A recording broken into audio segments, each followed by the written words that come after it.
নমস্কার বন্ধুরা, আদাব। আমি সৈকত ভট্টাচার্য এলাম লাইভে। আজকে আমি যে বিষয়টা নিয়ে কথা বলবো সেটা হলো বাংলা অঞ্চলে কিভাবে আগামী দিনে ভয়ঙ্কর আমেরিকা ও চীনের যে দ্বন্দ্ব আস্তে আস্তে ক্রিয়াশীল হতে শুরু করবে। আমি এই কথাগুলো আগেও বলেছি, আরেকবার বলে দিই।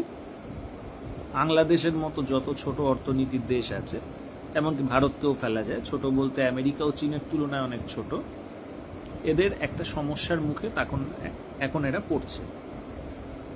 কি সমস্যা? বিশ্ব অর্থনীতিতে আমেরিকা হলো গ্লোবাল ব্যাংক হিসেবে কাজ করে, গ্লোবাল ফিন্যান্স হিসেবে কাজ করে, আর অন্যদিকে চীন কিন্তু যে গ্লোবাল অ্যাক্টরি অর্থাৎ কিনা যে ম্যানুফ্যাকচারার হিসেবে কাজ করে। এই জন্য বিশ্বের সমস্ত দেশ মূলত চীন থেকে আসা যে আমদানি, সেই আমদানির ওপর নির্ভর করে নিজের যে মেশিনপত্র দিয়ে রপ্তানি করবে সেই মেশিনপত্র আনতে, এছাড়াও অ্যাজ এ হোল ইনফ্লেশনকে লো রাখতে, যাতে কিনা ইনফ্লেশন যদি লো থাকে তাহলেই কেবলমাত্র কম খরচে সে আর যে রপ্তানিকৃত যে পণ্য পরিষেবা তৈরি করতে পারবে। অন্যদিকে আমেরিকা যেহেতু ব্যাংক, সমগ্র বিশ্ব আমেরিকার ব্যাংকে তাদের অর্জিত সম্পদ জমা রাখে। আস্তে আস্তে কমিয়ে দেওয়া হচ্ছে সেটা, কিন্তু তবু এখনও রাখে। এবং এটার ফলে আমেরিকা সেই যে ঋণ নিয়ে, গোটা বিশ্ব থেকে ঋণ নিয়ে গোটা বিশ্বের থেকে পণ্য আমদানি করে নেয়। ফলে আমেরিকা হয়ে যায় প্রধান রপ্তানি ডেস্টিনেশন। এটা যে কোনো দেশের ক্ষেত্রে, বাংলাদেশের ক্ষেত্রেও তাই। অর্থাৎ আমদানির সোর্স হিসেবে বাংলাদেশ চীনকে ব্যবহার করে, আর যে রপ্তানির সোর্স এবং বাংলাদেশের যে শাসক শ্রেণী তাদের যে অর্জিত সম্পদকে গচ্ছিত রাখার যে ডেস্টিনেশন হিসেবে আমেরিকাকে ব্যবহার করে। এবার আমেরিকা আর চীনের যে দ্বন্দ্ব যত ভয়াবহ রূপ নিচ্ছে, ততই কিন্তু এই প্রক্রিয়াটাকে মেনটেন করা কঠিন হয়ে দাঁড়াচ্ছে। কেন কঠিন হয়ে দাঁড়াচ্ছে? কারণ চীন যেহেতু প্রধান ম্যানুফ্যাকচারার, চীনের কাছে বিশ্বের আয় এসে জমে। অতএব চীন মনে করছে আমার আর আমেরিকার ব্যাংক ব্যবহার করার প্রয়োজন নেই, আমি নিজেই একটা ব্যাংক হয়ে উঠি। এবং সেই হিসেবে সে বাংলাদেশের মতো সমস্ত দেশকে বলছে তুমি আমার ব্যাংকেই ব্যবহার করো। অন্যদিকে এতদিন ধরে আমেরিকার ব্যাংকের ব্যবহার করে আসা যে দেশগুলো এবং তার শাসক শ্রেণী, এবং তাদের শাসক শ্রেণী মূলত যেহেতু মুনাফা খোঁজে সবসময় যে কোনো ইনভেস্টমেন্টের মধ্যে, তারা স্বাভাবিকভাবে আমেরিকান ব্যাংকের টাকাটা এখন পর্যন্ত জমা রাখতে চায়। অথচ চীনকে অস্বীকার করলে তারা তাদের ইনফ্লেশন লো রাখতে পারবে না, তারা ঠিকঠাকভাবে যে রপ্তানি করতে পারবে না।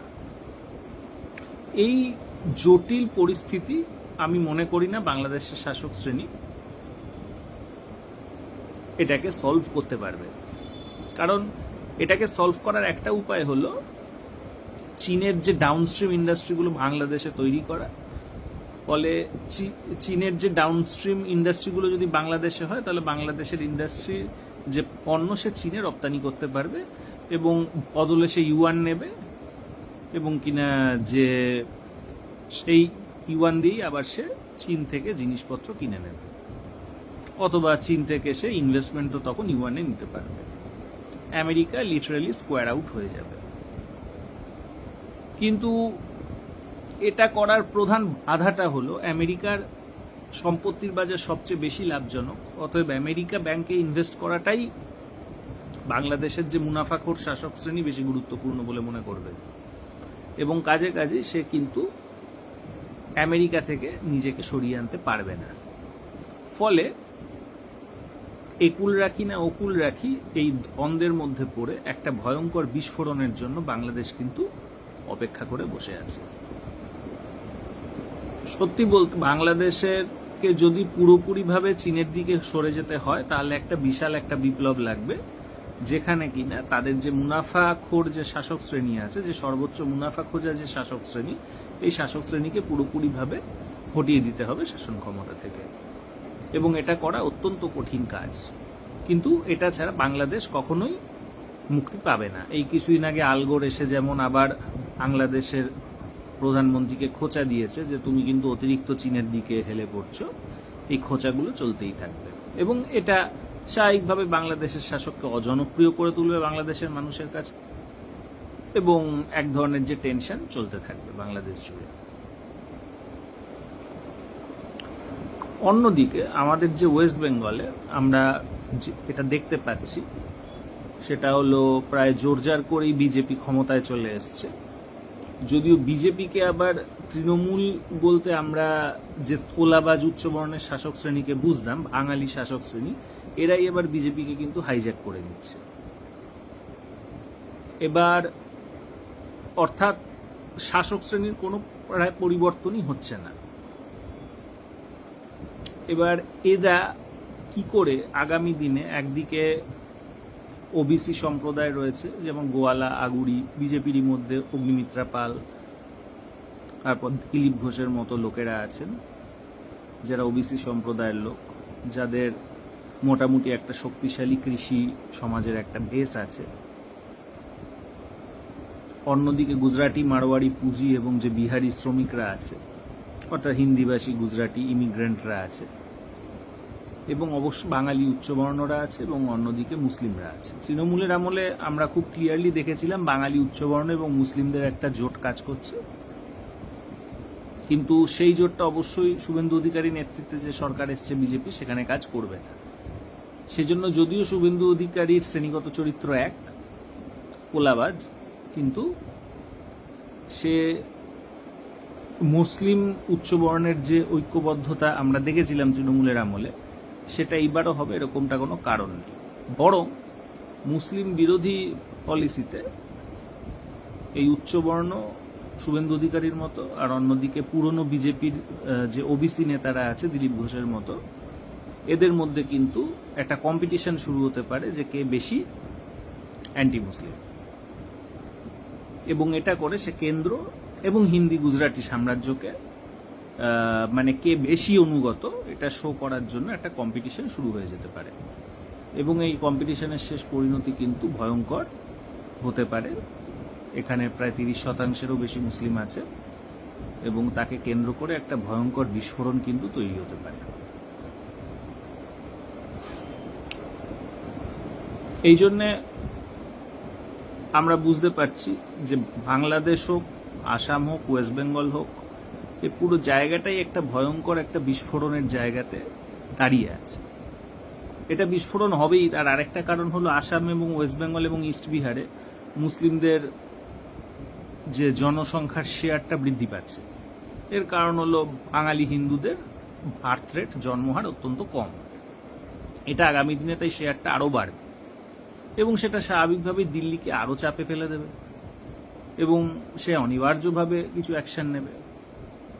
ফলে এই অঞ্চল জুড়ে একটা ভয়ঙ্কর ক্ল্যাশ হওয়ার একটা সম্ভাবনা খুব ক্লিয়ারলি আমরা দেখতে পাচ্ছি।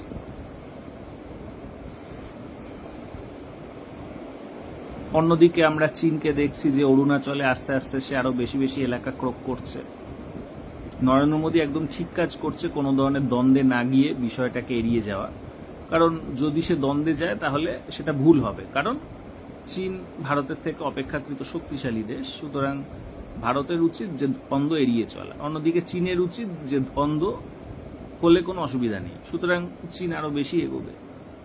তো এরকম এগোতে এগোতে যদিও ইগনোর করতে থাকবে, একদম সঠিক পলিসি এটা, কিন্তু ইগনোর করতে করতে হতে পারে একটা সময় আসবার ইগনোর করা যাবে না, সে এতটাই এগিয়ে আসবে। কারণ অলরেডি বিগত 4-5 বছরে আমরা দেখছি লাদাখ এবং অরুণাচলে লাগাতার কিন্তু চীন এগোচ্ছে। স্যাটেলাইটে সেটা ধরা পড়ছে, সেটা আমেরিকা জানিয়ে দিচ্ছে নরেন্দ্র মোদী সরকারকে বিব্রত করতে,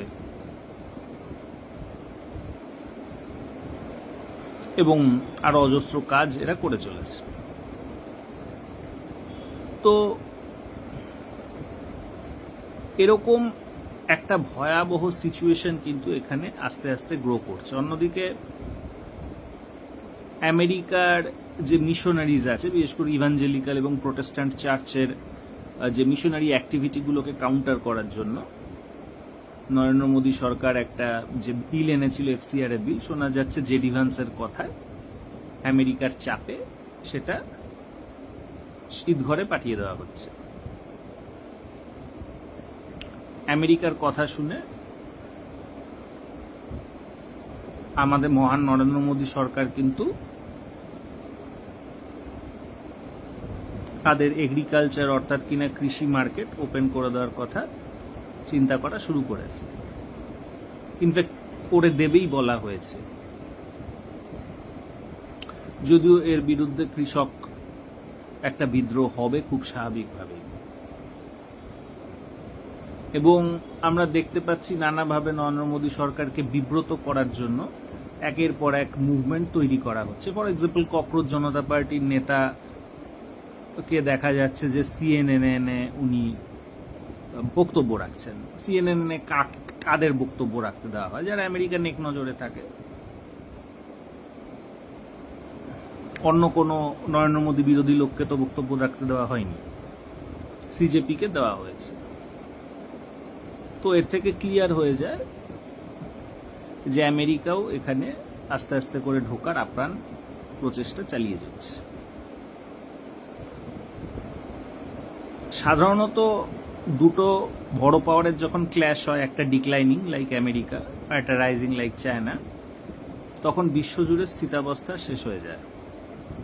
এর আগে দুটো আমরা বিশ্বযুদ্ধ দেখেছি, যখন ব্রিটিশদের পতন এবং আমেরিকার উত্থান হচ্ছিল। আমেরিকা, জার্মানি, তারপরে সোভিয়েত, জাপান, মানে পুরনো ব্রিটিশ কেন্দ্রিক সিস্টেমটাকে সেটা যে ভেঙে তছনছ করে দিয়েছিল। এবং দুটো বিশ্বযুদ্ধ হয়েছিল, প্রচুর মানুষের মৃত্যু হয়েছিল। এরপরে ভালো হয়েছিল, কারণ কলোনিয়ালিজম শেষ হয়ে গেছিল। অবশ্যই দ্বিতীয় বিশ্বযুদ্ধের পর মানুষের জীবন অনেক ভালো হয়েছে, জীবনযাপন অনেক উন্নত চিন্তাভাবনা এসছে। হয়তো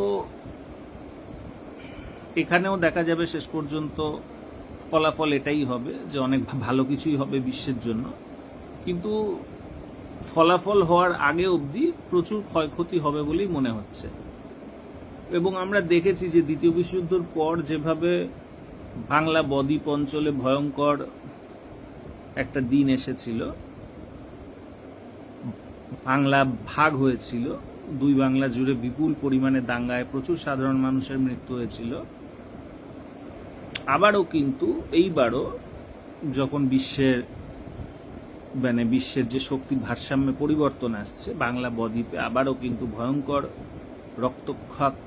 রক্তাক্ষয়ের একটা দিকে তারা আবারও এগিয়ে চলেছে, একটা রক্তাক্ত অধ্যায়ের দিকে এগিয়ে চলেছে দুই বাংলায়। হয়তো আসামও, হয়তো এন্টায়ার উত্তর পূর্বাঞ্চল, হয়তো গোটা উত্তর ভারত, আমরা জানি না।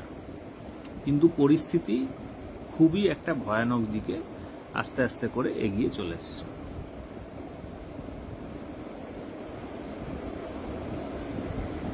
আমাদের দুর্ভাগ্য যে আমাদের এই অঞ্চলের মানুষের বা এই দেশের মানুষের খুব একটা বুদ্ধিশুদ্ধি নাই, এদের আইকিউ খুবই লো,